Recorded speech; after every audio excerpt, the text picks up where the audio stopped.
Heath Pearce, USMNT. All right, they're looking good. I gave them an A- so far. That's what I've given them so far. Qualified for the World Cup. Fantastic stuff from Greg Berhalter. A developing team, lots of talent, including Brendan Aronson. We know about Christian Pulisic, of course, but there's more and more talent coming through. The number 9 position remains an injury. There's so much to discuss, but you tied against Uruguay and destroyed Morocco at home. Talk to me. How are you feeling about the USMNT right now?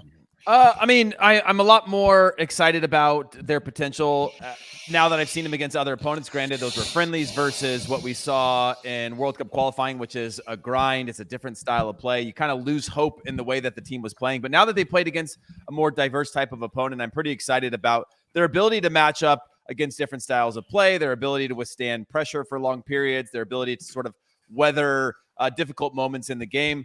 But there is still some of this youth to them. There's still some vulnerabilities within this team that I worry about. There's injuries. There's going to be playing time issues. We've got a number 6-7 players that probably need to make a move that are core to this starting lineup, and this team need to make a move this summer. So overall, I'm more excited than I was a couple of months ago, but still a lot of work to do. Heath, it's quite a young US team, though, isn't it? Is that a concern for you in terms of that lack of experience, or does that kind of feed through? You're a tournament team, you go there quite often. How is that dynamic going to play out? Yeah, it's a really important factor within this team. One, obviously, that youthfulness has brought this team together because they all came into World Cup qualifying. You go back to our Nations League where we beat Mexico, the Gold Cup where we beat Mexico. And I know that those are regional rivalries and not as important in the context of a World Cup, but they've done a good job of bringing this young group together consistently through the last couple of years to get them the experience needed to, one, qualify for a World Cup and now have this belief that they can compete. You add that to the quality of young players now playing at big clubs in very difficult and stressful environments. I think it's going to be a positive in the end. But ultimately, none of these players have played in a World Cup, bar DeAndre Yedlin and maybe one other within the squad. So there's going to be that pressure that they haven't felt before. There's going to be this stage that they've never reached. And I think that may play into the advantage of other teams within the group. Again, when you look at this group and the teams that they're going to be playing against with ultimately Wales and Iran, I think the U.S., like those two, like their chances on any given day to be able to compete and get out with the result. But being the youngest team in the World Cup could either work to their advantage and be that chip on the shoulder to prove the world that the U.S. has arrived and we can play and we've got this future of talent happening, or it could all crumble knowing that with youth, you get inconsistency. And at the international level, if you have 3 young players not performing or having their off day like you have with any young player, it could lead to poor results and they could be out in the group stages. All right, very quickly, Heath, honestly, let's go back to the number 9 position. To me, it's a worrying thing. Yeah. If I'm looking at this team, I think there is no doubt on how talented they are. And the Tyler Adams, McKennie, Musah triangle is beautiful. You got depth in goalkeeping positions. I think Anthony Robinson is growing and growing. Defense is very resilient. A stalemate against Uruguay is no joke. Another clean sheet against Morocco as well. But up front, when you need a clinical number 9, I'm still waiting for that. Ferreira's good, but obviously untested. How worried are you about that number 9 spot? Yeah, I'm really worried. I think Iran, if they were to sit in a deep block in the World Cup and play off the counter, is going to be a struggle for the U.S. To be able to break them down and create real opportunities, considering there's not a ton of dynamic movement or continuity within the attacking 4 or 5 players. That continues to be a theme against teams that sit in a deep block. When I think about Wales just matching up, making it really difficult for the U.S. of just scrapping and battling for 50-50 balls, keeping the U.S. uncomfortable. I think even in that type of match, the U.S. continues to struggle to find a good run of form in the attacking third. And that all comes down to that number 9 position. We have Ferreira, who is great at the club level. We've got Ricardo Pepi, who is sort of the potential superstar talent that hasn't scored since last October. We've got Daryl Dike, who's continuing to come back from injury. We've got Haji Wright, who's now sort of our new hope. But all in all, there's not been one player that's continued to show that ability to contribute at the national team level, which comes down to 1 or 2 chances and being able to finish those and also create and find a way to bring the other players into the attack around them. I think that's where the U.S. really struggles, that the goal production might be the thing that hurts the U.S. the most if we're talking about potential and this youthful squad. Yeah, Heath, just ask the next question. Obviously, on your other podcast, In Soccer We Trust, you mentioned that you don't really fancy Adams, McKennie, and Musah together. What are your thoughts on that? Like, obviously, they are very good players, but they're not necessarily like playmakers, attacking midfielders, you know, to link the ball to the striker, whoever it is going to be up front.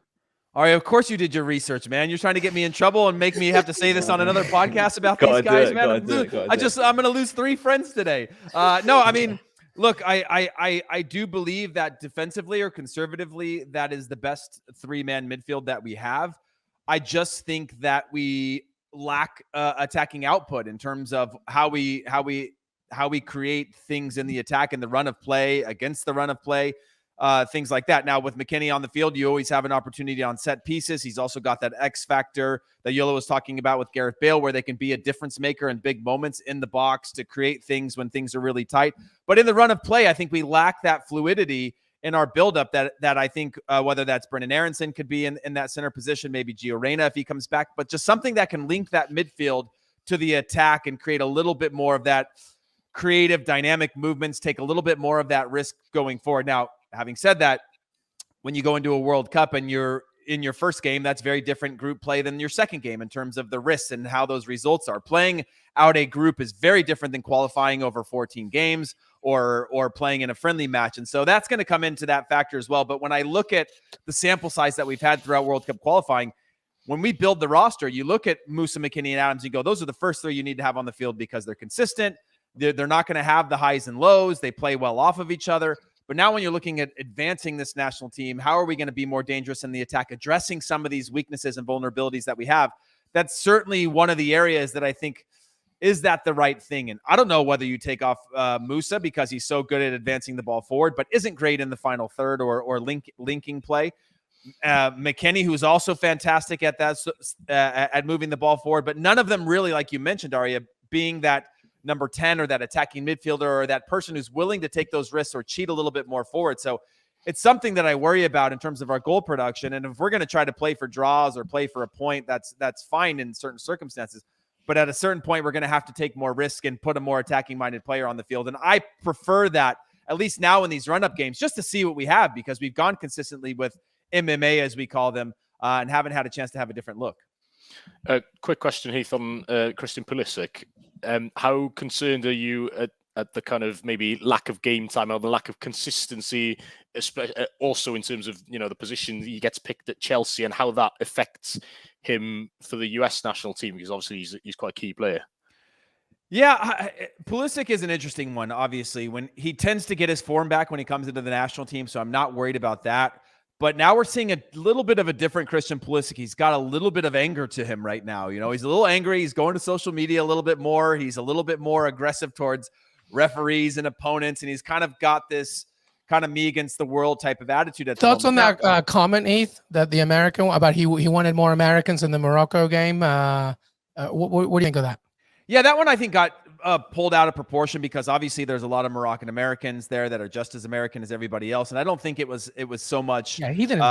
It wasn't. I don't think it was a political statement as much as it was saying, "Hey, he just wanted more people." Yeah, we're in this tune-up for the World Cup. I would hope that when we go to play in any city, that we're going to have primarily U.S. supporting fans. Now, having said that, there's obviously the U.S. was built on this diaspora of cultures and communities that if Morocco come to the U.S., you better believe Moroccans who are obsessed with football are going to travel in to see those matches and compete in any way, just trying to get tickets for those games. Having said that, there was still 6,000 tickets that weren't sold for that match in a local market that you expect that to be sold out. And hey, Heath, you know what you should do? Hire Peruvians, because we go everywhere. We're everywhere. I've been to Peruvian games. I've watched Peruvians fighting Peruvians outside of stadiums at Red Bull Arena, knocking each other out before all going to support the national team together once they go in the stadium after that party's over. So I agree. The Peruvians know how to travel. Yeah, they're training right now in Barcelona. They're traveling to Doha, but Barcelona is like, where are all these Peruvians coming from? But it's crazy. But anyway, final thoughts on the USMNT, Heath.